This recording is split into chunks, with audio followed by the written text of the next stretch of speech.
Bismillahirrahmanirrahim. Bu dərsimizdə biz tənvinləri, həmzənin növünü və əl artiklını keçəcəyik. İlk olaraq başlayaq tənvinlərdən.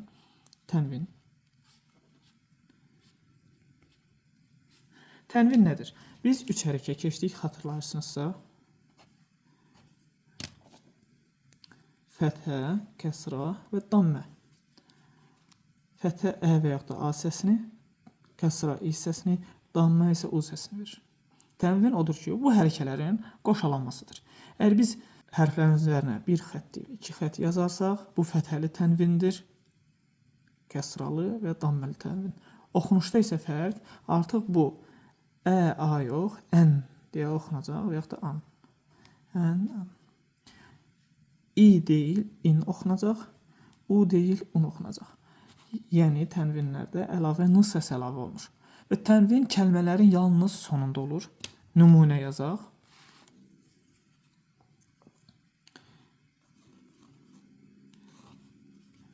Beytun. Xayran.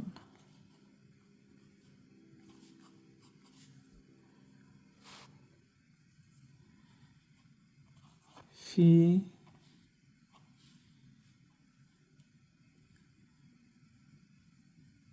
haqibətin.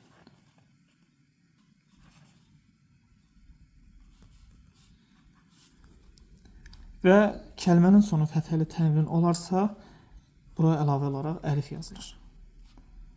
Və yazıb oxuyarkən buna da diqqət etmək lazımdır. İstisna durumları vardır.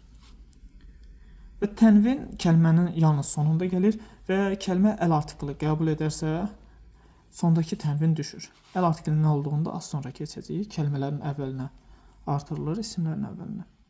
Misal üçün, beytun kəlməsində biz əl artiklə əlavə etsək, əl-beytu olacaq, tənvin düşəcək. Fil həqibət olacaq, tənvin düşəcək. Həmzə.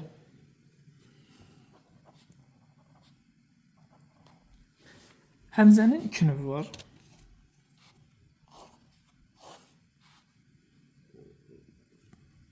Birləşdirici və ayrıcı.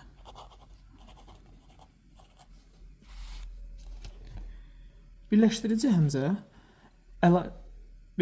həmzə isimlərin əvvəlinə artılan əl artiklında, keçmiş zaman feillərində, əmr feillərində olur adətən və yazılışı da bu cürdür.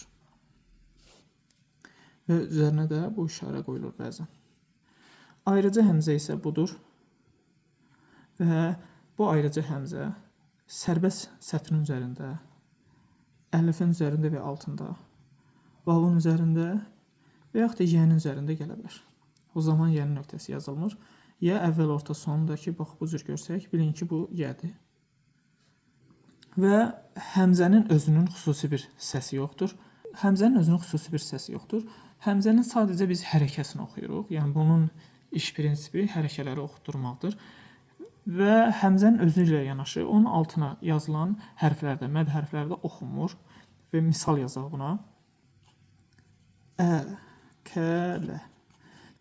Gördüyünüz kimi, nə həmzənin, nə də onun altına yazılan hərfin bir səsi yoxdur. Sadəcə öz oxundu. Və yaxud da ru'yetun. Və nə həmzə özü, nə də vav hərfi oxunmadı. Üzərindəki hərəkə, yəni sukun dayanma oxundu və bu zaman ru'yetun deyə tələffüz edirik. Və ya qailun. Gördüyünüz kimi burada həmzənin altına dayaq kimi yə hərfi yazıldı. Və nə həmzə, nə də yə oxunmadı, hərəkəsi oxundu. Qailun. Gələk vəsləli həmzəyə. Vəsləli həmzəni bəzən əliflə qarşılaşdırırlar. Gördüyünüz bu düz xət işarəsi yalnız məd hərfi olduqda əlif sayılır. Digər hallarda həmzədir. Yəni, misal üçün, biz belə bir şey yazaq kəlmə. Əl-kitəbu. Burada bu həmzədir. Əlif deyil. Amma bu hissədə məd hərfi olduğu halda isə əlifdir. Əl-kitəbu. Və yaxud da istəxracə. Burada bu həmzədir.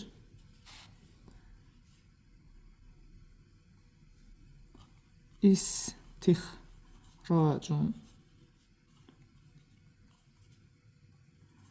Əvvəldə həmzədir. Məd hərfi kimi isə əlifdir.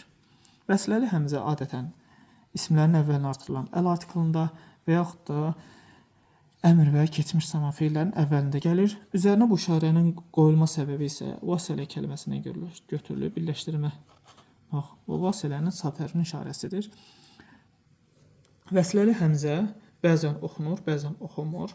Onu elə əl artiklı mövzusunda keçək. Əl artiklı. Dərsimizin sonuncu mövzusu. Əl artiklı əslində qrammatik bir dərsdir, mövzudur. Kəlmələrin, isimlərin əvvəlinə gəlir, müəyyənlik bildirir. Əgər danışılan şey bəllidirsə, o zaman onun önünə əl artiklı gəlir və sonda tənvin düşür. Və yazı və oxusardan əl artiklında olan həmzə və yaxud da ləm bəzən oxunur, bəzən oxunmur. Biz həmzədən başlayaq. Həmzə nə zaman oxunur, nə zaman oxunmur. Əgər cümlənin əvvəlində gələrsə, oxunacaq. Ortasında gələrsə, yəni ondan öncə nəsə olarsa, oxunmayacaq. Misallar gətirək. Əl-qələmu fil həqibəti.